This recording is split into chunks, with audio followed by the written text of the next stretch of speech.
Thomas in trouble. There's a line to the quarry at the end of Thomas's branch. It goes for some distance along the road. Thomas was always very careful here, in case anyone was coming. Peep, peep, peep, he whistled, and the people got out of the way and he puffed slowly along with his trucks, rumbling behind him. Early one morning there was no one on the road, but a policeman was sitting on the grass close to the line. He was shaking a stone out of his boot. Thomas liked policemen. He had been a great friend of the constable who used to live in the village, but he had just retired. Thomas expected that this new constable would be friendly too. Peep, peep, he whistled, good morning. The policeman jumped and dropped his boot. He scrambled up, hopped round on one leg till he was facing Thomas. Thomas was sorry to see that he didn't look friendly at all. He was red in the face and very cross. The policeman wobbled about, trying to keep his balance. Disgraceful, he spluttered. I didn't sleep a wink last night. It was so quiet, and now engines come whistling suddenly behind me. My first day in the country too. He picked up his boot and hopped over to Thomas. I'm sorry, sir, said Thomas. I only said good morning.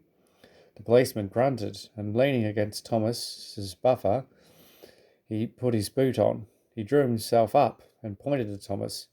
Where's your cow-catcher? He asked accusingly. But I don't catch cows, sir. Don't be funny, snapped the policeman. He looked at Thomas's wheels. No side plates either. And he wrote in his notebook. Engines going on public roads must have their wheels covered and a cow-catcher in front. You haven't, so you are dangerous to the public. Rubbish, said Thomas's driver. We've been along here hundreds of times and never had an accident. That makes it worse, the policeman answered. He wrote regular lawbreaker in his book. Thomas puffed sadly away. The fat controller was having breakfast. He was eating toast and marmalade. He had the newspaper in front of him, and his wife had just given him some more coffee. The butler knocked and came in. Excuse me, sir, you are wanted on the telephone. Bother that telephone, said the fat controller. I'm sorry, my dear, he said a few minutes later. Thomas is in trouble with the police and I must go at once. He gulped down his coffee and hurried from the room. At the junction, Thomas's driver told the fat controller what had happened. Dangerous to the public indeed. We'll see about that. And he climbed grimly into the coach. The policeman was on the platform at the other end. The fat controller spoke to him at once, and a crowd collected to listen.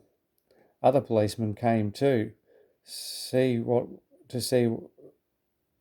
was happening, and the fat controller argued with them too, but it was no good.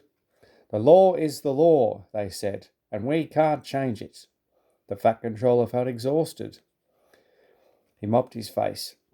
I'm sorry, driver, he said. It's no use arguing with policemen.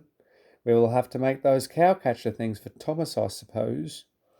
Everyone will laugh, sir, said Thomas sadly. They'll say I look like a tram. The fat controller stared. Then he laughed. Well done, Thomas. Why didn't I think of it before? We want a tram engine.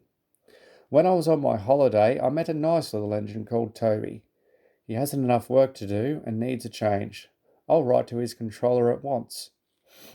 A few days later, Toby arrived. That's a good engine, said the fat controller. I see you've brought Henrietta. You don't mind, do you, sir? Asked Toby anxiously. The station master wanted to use her as a hen house, and that would never do. No, indeed, said the fat controller gravely. We couldn't allow that. Toby made the trucks behave even better than Thomas did. At first, Thomas was jealous, but he was so pleased when Toby rang his bell and made the policeman jump that they'd been firm friends ever since.